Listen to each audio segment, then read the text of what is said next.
नमस्कार, मी शुभम मानकर आणि तुम्ही पाहता विथ मेडिकोस. बघा, तुम्हा सर्वांचं आमच्या विथ मेडिकोसच्या युट्यूब चॅनलवर खूप खूप स्वागत. मित्रांनो, आरोग्य विभागाच्या इतिहासातील आजपर्यंतचा सर्वात मोठा आणि ऐतिहासिक निर्णय आपल्या समोर आला आहे. राष्ट्रीय आरोग्य अभियान म्हणजेच NHM अंतर्गत काम करणाऱ्या हजारो कंत्राटी कर्मचाऱ्यांसाठी ही एक मोठी आनंदाची बातमी आहे. गेल्या अनेक वर्षापासून जे कर्मचारी कंत्राटी पद्धतीवर अत्यंत कमी मानधनावर आणि असुरक्षित वातावरणात आरोग्य सेवा देत होते, अशा कर्मचाऱ्यांसाठी त्यांच्या संघर्षासाठी हा GR म्हणजे यश आहे. बघा, महाराष्ट्र शासनाच्या सार्वजनिक आरोग्य विभागाने 30 जून 2026 रोजी हा एक अत्यंत महत्त्वाचा शासन निर्णय म्हणजे GR प्रचलित केलेला आहे. या GR अनुसार तब्बल 11,010 कंत्राटी कर्मचाऱ्यांना विशेष बाब म्हणून अधिसंख्य पद निर्माण करून सेवा सामावून घेण्यासाठी जो मार्ग आहे तो मोकळा झालेला आहे. आजच्या या व्हिडिओमध्ये आपण या ऐतिहासिक GR बद्दल A to Z माहिती बघूया, याचं विश्लेषण करूया. नेमक्या अटी काय आहेत, कोणाकोणाला यामध्ये फायदा होणार, पगारात नियम काय असतील, या GRचा भविष्यात काय फायदा होणार हे सविस्तर आपण बघूया. जर तुम्हाला हा PDF हवा असेल आणि कसा काढायचा हा PDF हे सर्व आम्ही या PDFच्या या व्हिडिओच्या अखेरीस सांगू. तोपर्यंत हा व्हिडिओ अखेरपर्यंत बघा. जर तुम्ही आमच्या चॅनलवर नवीन असाल तर आता सबस्क्राईब करा.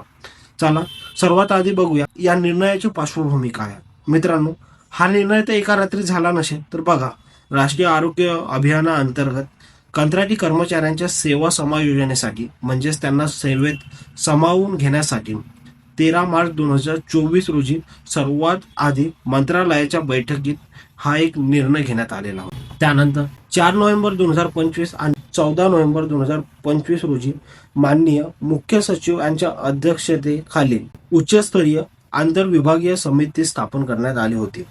या समितीने कंत्राटी कर्मचाऱ्यांच्या मागण्या, त्यांच्या शैक्षणिक अर्हतेचा आणि नियमाचा सखोल अभ्यास केला आणि अखेर 25 जून 2026 रोजी मंत्रालयाच्या बैठकीत या प्रस्तावाला मंजुरी देण्यात आली आणि या प्रस्तावाचा जो शासन निर्णय आहे 30 जून 2026 रोजी आपल्या हातात आलेला आहे. बघा, आता सगळ्यात महत्त्वाचा प्रश्न, जो नियमाचा फायदा नेमका कोणाला होईल हे स्पष्ट केलेलं आहे पहिल्याच सेंटेन्समध्ये. GRच्या पहिल्याच मुद्द्यामध्ये राष्ट्रीय आरोग्य अभियानाअंतर्गत NHM तांत्रिक खंड म्हणजेच टेक्निकल बेग वजा करून कंत्राटी कर्मचाऱ्यांची 10 वर्षे किंवा त्यापेक्षा जास्त सेवा पूर्ण झाली असेल अशाच कर्मचाऱ्यांना यामध्ये सामावून घेण्यात येणार आहे. आता बघा, अशा पात्र कर्मचाऱ्यांची संख्या जवळजवळ 11,010 पेक्षा जास्त आहे. आता या सर्व कर्मचाऱ्यांसाठी विशेष बाब म्हणून नियमित वेतन श्रेणीतील अधिसंख्य पद निर्माण करण्यात येत आहे.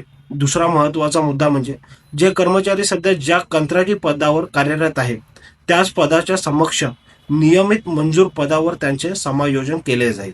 जर आरोग्य विभागात किंवा ग्रामविकास आरोग्य विभागात पद उपलब्ध नसेल तर इतर विभागातील तुलनात्मक समक्ष पदाची तपासणी करून ही निश्चित पदे त्यांना दिल्या जातील, हे त्यांनी स्पष्ट केलेलं आहे. मित्रांनो, GR वरवर जितका सोपा दिसतोय ना तितका सोपा नाहीये. तांत्रिक नियम त्यामध्ये लपलेले आहे, ते आता समजून घेऊया. बघा, पान नंबर 3 वर दिलेलं आहे वेतन संरक्षण म्हणजे जे सॅलरी प्रोटेक्शन आहे ते दिलेलं आहे. अधिसंख्य पदावर सामावून घेतल्यानंतर या कर्मचाऱ्यांना मूळ वेतन श्रेणी, त्याचबरोबर महागाई भत्ता, प्रवास भत्ता म्हणजे TM लागू होईल. म्हणजेच त्यांच्या वेतनावर चांगली सुधारणा होणार हे आपल्याला दिसून येईल. आता पदोन्नती आणि पेन्शनवर काय फरक पडला या GRचा ते बघूया.